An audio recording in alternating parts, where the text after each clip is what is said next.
Welcome to The Explainer. So, what if the entire global financial system was being judged from on high?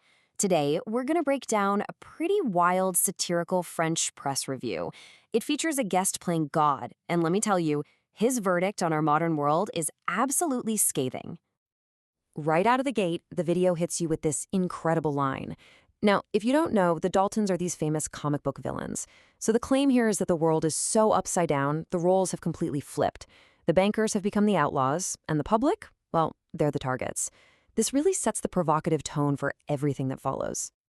Okay, so just to be clear, our goal here is not to say whether these claims are true or not. We're simply here to explain the perspective being laid out in this really unique piece of media.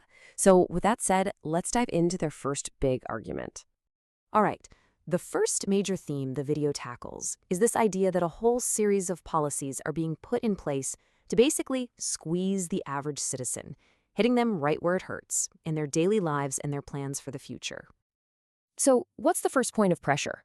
Retirement. The source points to a proposal in the UK to potentially push the retirement age all the way to 74. I mean, it paints a future where you're expected to work until you can pretty much barely stand.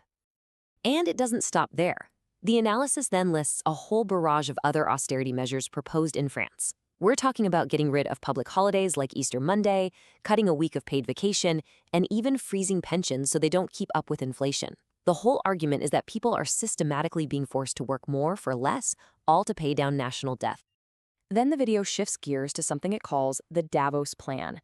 It cites a researcher's proposal tied to the World Economic Forum to fight climate change by capping personal living space at just 14 square meters. That's about 150 square feet, a tiny, tiny space. And this is where they really hammer home what they see as the central hypocrisy.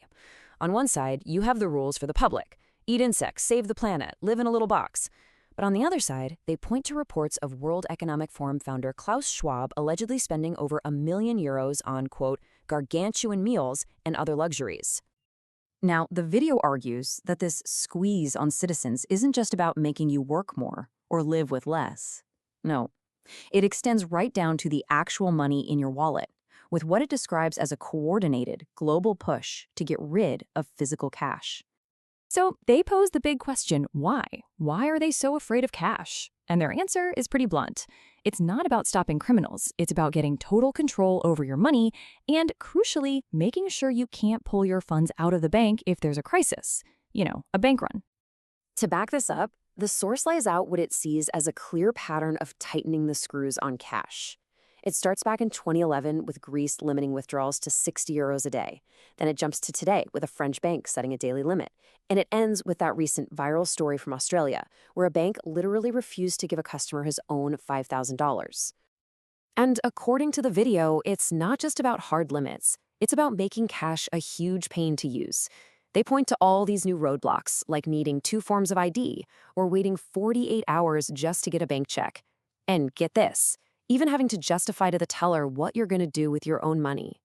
Okay, so from your personal wallet, the video zooms way out to the world of international high finance. And this is where the allegations get really explosive. The speakers just start rattling off this list of huge household names in banking. They're basically setting the stage to link every single one of them to a series of alleged global scandals and some deeply unethical, if not flat-out illegal practices. First up is a bombshell allegation that a police investigation in California uncovered that branches of Citibank and JP Morgan were actually being used to launder money for the infamous Sinaloa drug cartel. Next on the list, they dive into the massive 1MDB scandal in Malaysia.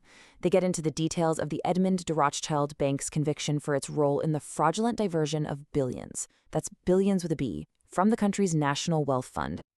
And we're not talking about a small amount of money here. The video alleges a mind-boggling $4.5 billion was siphoned from a fund meant for the Malaysian people and moved directly into the Prime Minister's personal accounts. And the craziest part? It claims some of that stolen money even helped finance the movie The Wolf of Wall Street. You can't make this stuff up. So this all builds up to what the video presents as the ultimate double standard. It contrasts the real-life failure of Silicon Valley Bank, which served the tech elite, where the government stepped in and saved all the deposits, with the failure of a fictional small-town Texas bank, where regular people lost every single penny they had above the insured limit. Two failures, two completely different outcomes. And all of this, all these different pieces, they lead to the video's really grim conclusion. A warning that the entire financial system isn't just fragile, but it's being actively manipulated by the people at the very top. As proof, the source points to data like this. Just look at the interest payments on France's national debt. They are absolutely skyrocketing.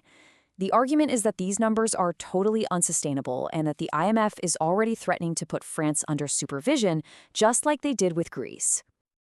And this brings us to the video's most stark prediction. It points to a law that was passed in Greece during its crisis that allowed banks to seize people's primary homes to shore up their own finances. The video claims that the exact same playbook is being prepared for other countries that are deep in debt. So the final argument, the big takeaway here, is that when the system is about to lose, its most powerful players don't accept the loss. They just change the rules of the game. The video cites JP Morgan's CEO allegedly wanting to change accounting rules to hide how unstable banks are, and big UK banks lobbying to get rid of laws that stop them from gambling with your savings. And so the source material leaves its audience with this one final provocative question. It's a thought that really challenges the entire legitimacy of a financial system that it portrays as being fundamentally and maybe irreversibly rigged.